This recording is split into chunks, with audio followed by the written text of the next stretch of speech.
referred to as a spirit, not human, a sweet voice and all that, Baba, has come out defending ADANI deal and indicating that the company is very legal and therefore the deal would help Kenya in certain situations, especially the time they're heavily weighted down by a burden of economic and financial deal. Now, speaking in Mombasa last week, Raila Odinga indicated that implementation of that deal is what is important. If the implementation will be rightly done and the clearance of transparency aspect on the agreement are cleared among citizens, then they don't have to condone the company. Speaking, this is what Raila had to say. Now, we wonder whether he's being genuine or there are other influences, especially once he joined the government, that he started to support this deal. Now, let's listen to him. You're likely to try to condemn very reputable companies.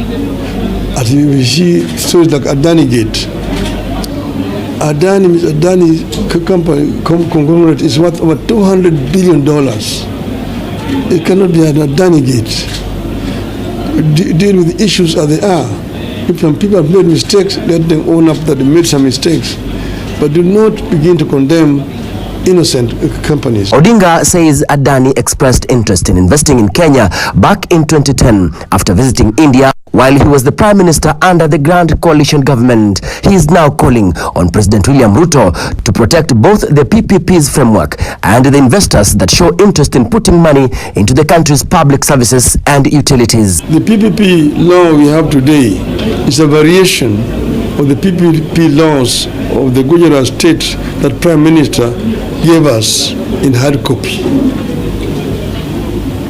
Unfortunately, we adulterated what we borrowed from India and then ended up with a law that is not fulfilling the needs of the country or the expectations of the people.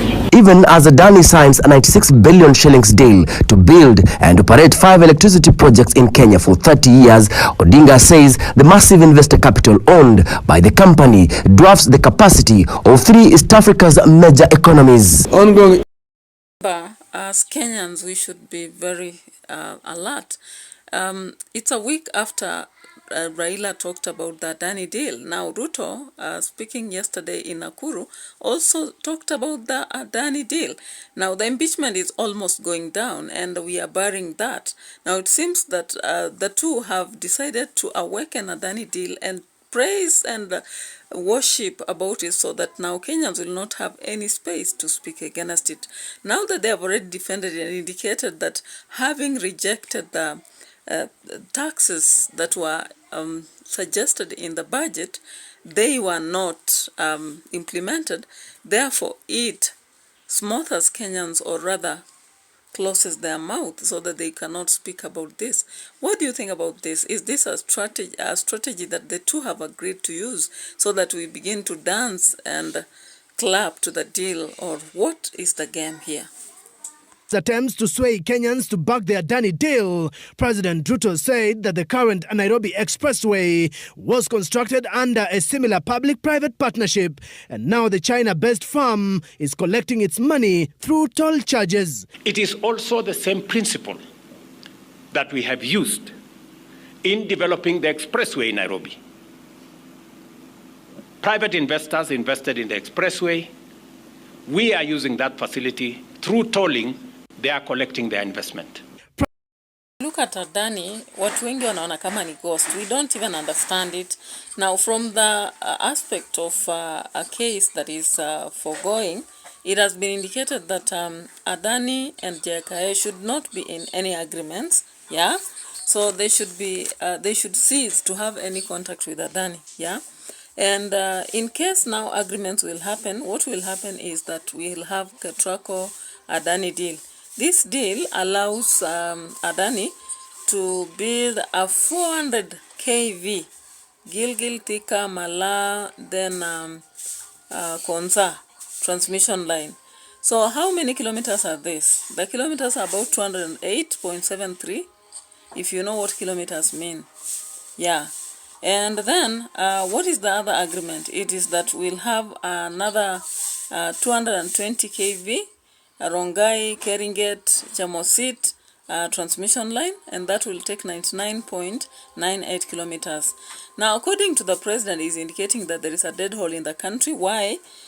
He doesn't want to make Kenyans pay more tax. And remember, this is not his own decision. It was pushed by Gen Z. Now, no wonder we normally have to say Gen Z did a lot, and many people are riding on it. Even the current impeachment, people are riding on it, and the claims that went to court, it's out of what people learn from the Gen Z's knowledge. You know, they know a lot, and they were exposing it and even shouting about it. So, when you listen to the aspects of Katrako and Adani and what have you, that's actually what is pending.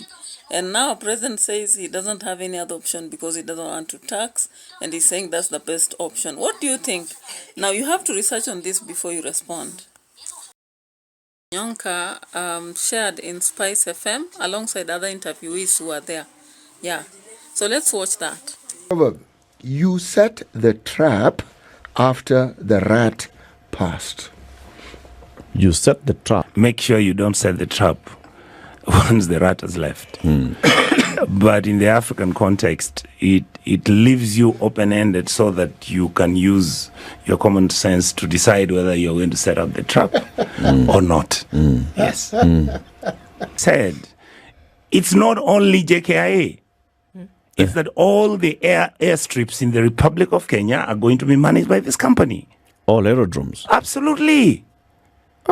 And the parliamentary committee, which was there by the year 2019-20, where Honorable Kosing was the chair, made a recommendation that there is nothing you can IPP with national airports. Why? Because they border on national security. That is it. I mean, what else do I need to do? My friend Kositani, to give us the documents at the Senate. That will vindicate them if what they are saying is true. The Kenyan government has received from the ADANI group. That's what I want to see. Single thing ADANI has touched is a con game. Everything. You can go, they've done something in Malawi, they've done something in Australia. It's online. You see what the company has been. And what we are saying, even when you're telling us that ADANI is telling us that they're going to give us 1.2, I think it's about close to 2 billion shillings for the partial development of the airstrip. What we know is that other countries like Rwanda, they have actually gotten the Qataris who have built a brand new airport for them for $2 billion and they're going to give them 40 aircraft for them to continue supporting their airline. Why would I complain about such a deal? Even if it was the Rwandan deal, I would still have wanted to see what the agreement talks about.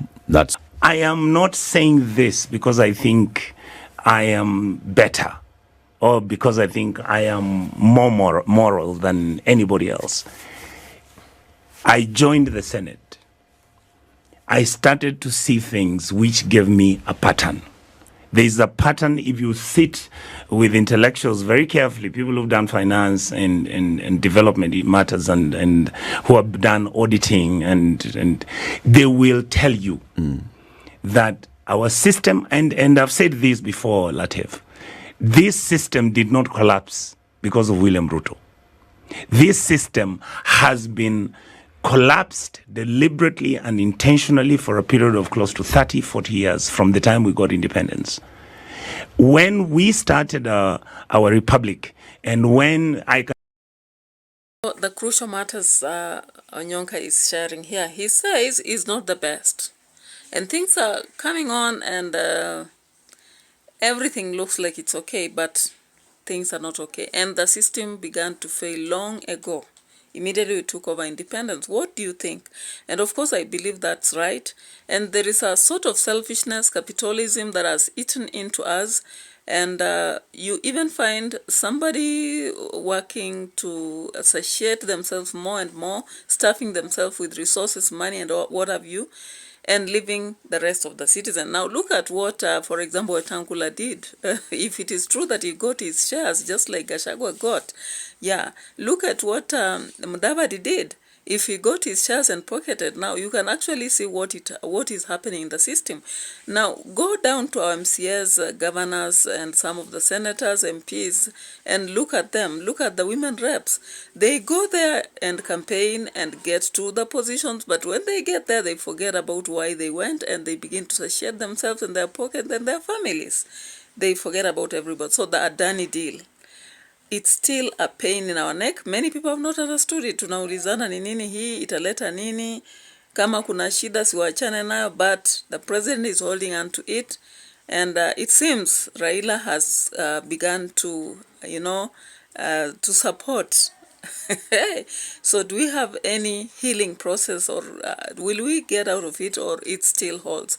And it seems, as they say, don't set a trap for a rat that is already gone. It seems like the rat of ADANI already went. What do you think? So comment on this.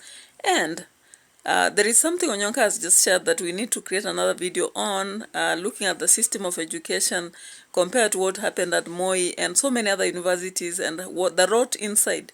How are the systems working against us? Yeah. So stay tuned to this channel.